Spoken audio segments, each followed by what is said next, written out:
میں نے کہا تھا تمہارے سارے پیر مل کے میرے نبی کے کسی صحابی کے قدموں کے برابر نہیں ہو سکتے. آؤ میں تمہیں سناتا ہوں. جہاد کا میدان ہے، تیر لگتا ہے، نیزہ لگتا ہے، نوجوان تڑپ کے شہید ہو جاتا ہے. صحابہ کہتے ہیں ہنیئا لہ الجنہ، اس کو جنت مبارک. جاؤ اس مولوی صاحب کو سناؤ جو قوم کو گمراہ کرنے کے لیے، اپنے فرقہ پرستی کے بت کو پوجنے کے لیے، اپنی جماعت کے چندے بڑھانے کے لیے، مریدوں کی تعداد میں اضافہ کرنے کے لیے جھوٹ بول رہا ہے کہ ہمارے باپے چھڑا لیں گے، ہمارے باپے جنت میں لے جائیں گے. یہ صحابی رسول ہے، میدان جہاد ہے، مصطفیٰ کا خادم ہے، مصطفیٰ کا صحابی ہے صلی اللہ علیہ وسلم. نیزہ لگا، فوت ہو گئے.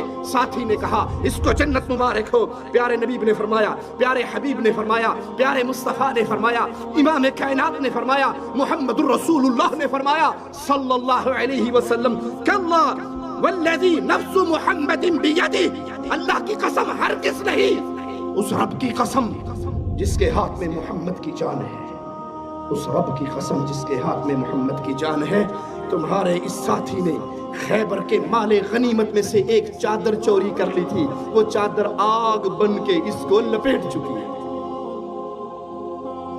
کون جنت میں جائے گا کون نہیں، تمہارے پاس اس کی دلیل نہیں.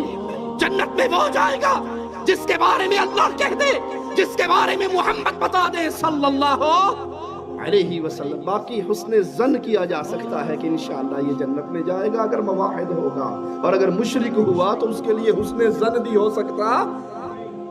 آج تم نے مردوں کو غوث اعظم اور غریب النواز بنا کے اپنی جماعت کی تعداد تو بڑھا لی. جو مرضی کرو، ہمارے نذرانے دیتے رہو، جنت پکی ہے. ایک ملنگ کہتا ہے کہ مولا علی جنت کے دروازے پہ کھڑے ہو جائیں گے، فرشتے جہنمیوں کو لے کر جا رہے ہوں گے، مولا علی ان میں سے ڈھونڈ ڈھونڈ کے اپنے ملنگوں کو چھین چھین کے جنت میں بھیج رہے ہوں گے. انا للہ و انا الیہ راجعون. میں شعر پیا پڑھدا، انہاں سارے تو وزنی شعر ہے. دیکھنا میرے پاس سونا میرا مولا، او اللہ دے قریب علی، سونا میرا مولا، او اللہ دے قریب علی. او دوزخ دے بوئے تو ہاتھ نپ کے، دوزخ دے بوئے تو ہاتھ نپ کے، تے جنت پہنچا جان.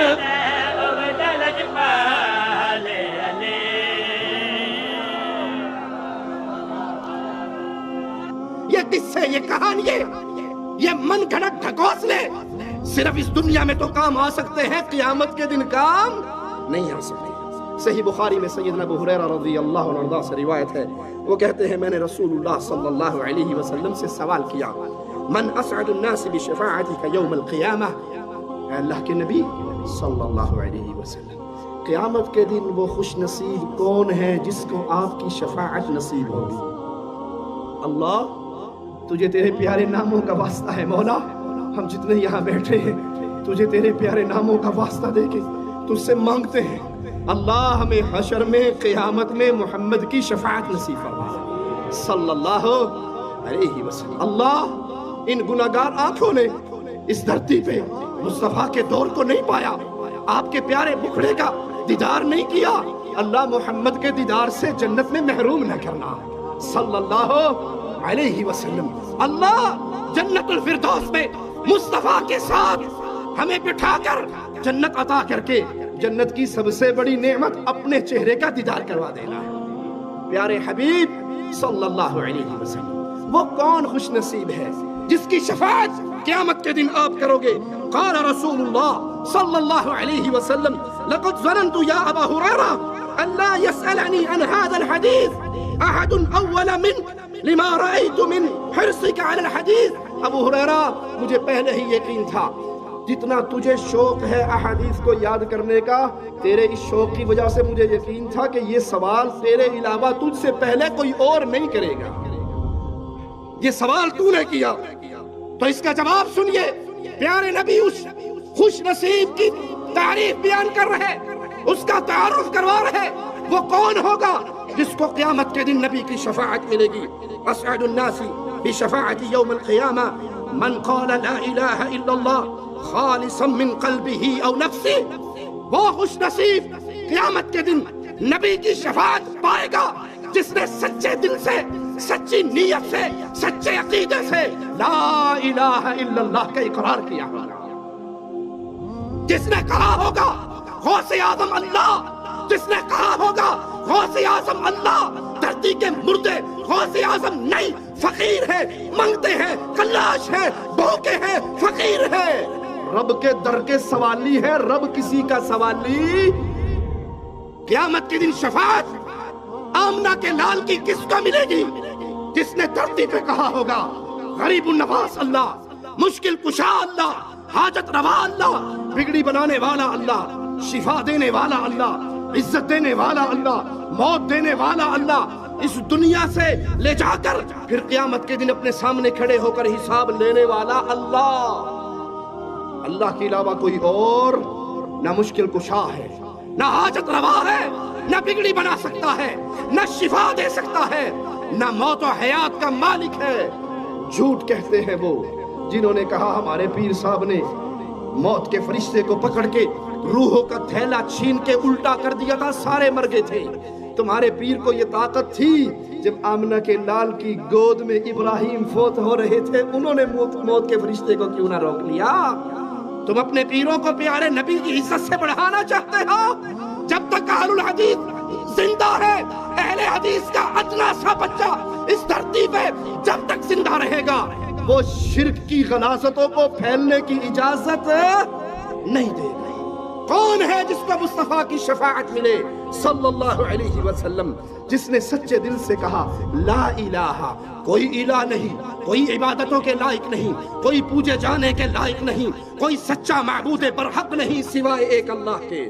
اس حدیث سے بھی ثابت ہوا پیارے نبی کی شفاعت کی عظیم نعمت ملے گی تو صرف اہل توحید کو ملے گی، مشرکوں کو مل سکتی؟ ٹیل تو لگاتے ہیں بیچارے، کوشش تو کرتے ہیں میلاد شریف منا کے، پوچھو یہ میلاد کیوں منا رہے ہو جی؟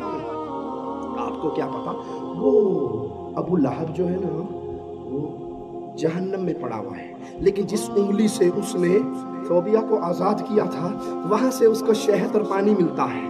ہم نے کہا تمہیں مبارک ہو، میلاد منا کے اسی کے ساتھ چلے جاؤ، ہمیں مبارک ہو کہ ابو بکر نے یہ عمل نہیں کیا، ابو بکر جنت میں ہے، ابو لہب کی دلیل تمہیں مبارک ہو، ابو بکر کی دلیل ہمیں مبارک۔ اپنے پاس سے made in India, made in Pakistan مسئلے بنا کر رسول کی شفاعت، اجی نہیں آپ کو نہیں پتا، جب بھی نام سنو نا محمد تو صلی اللہ علیہ وسلم کہنا ذرا مشکل ہے نا، لمبا کام ہے، تو آج کل کمپیوٹرائز دور ہے، ہر چیز کے کوڈ آ گئے ہیں، تو اتنا لمبا کہیں محمد صلی اللہ علیہ وسلم، سوکھا جا کام، یہ کیا ہے کام ہو جاتا ہے، شفاعت مل جائے گی۔ بھئی یہ ہوا کیا؟ ارے نہیں سمجھتے میاں، اس میں نور ہے، جب نور کا نام آیا تو نور کو چوم لیا۔ ہم کہتے ہیں استنجا کرنے لگے، نور تیری خالہ دے کہاں ڈر جاندہ ہے، طہارت کرتے ہوئے یہ نور واپس چلا جاتا ہے، پھر بعد میں آگے آ جاتا ہے، جھوٹ مارتے ہوئے تمہاری عقلیں گھاس کھانے چلی جاتی ہیں۔ ان میڈ ان انڈیا پاکستان مسئلوں سے شفاعت نہیں ملے گی۔ تم سمجھو کہ ہم نبی کریم صلی اللہ علیہ وسلم کی میلاد منائیں، شفاعت پالیں، تم سمجھو ہم انگوٹھے چوم لیں، شفاعت پالیں، ہم اذان سے پہلے درود کا اضافہ کر دیں، شفاعت پالیں۔ شفاعت کا طریقہ خود پیارے نبی بیان کر رہے صلی اللہ علیہ وسلم۔ توحید کو سیکھو گے، لا الہ الا اللہ کو سچے دل سے دل و جان سے کہو گے، ایمان لاؤ گے، قیامت کے دن مصطفیٰ علیہ الصلوۃ والسلام کی شفاعت ملے گی۔ حدیث نے سمجھا دیا توحید جتنی مضبوط ہوگی اتنی جلدی اس خوش نصیب کو نبی کی شفاعت کا حصہ ملے گا۔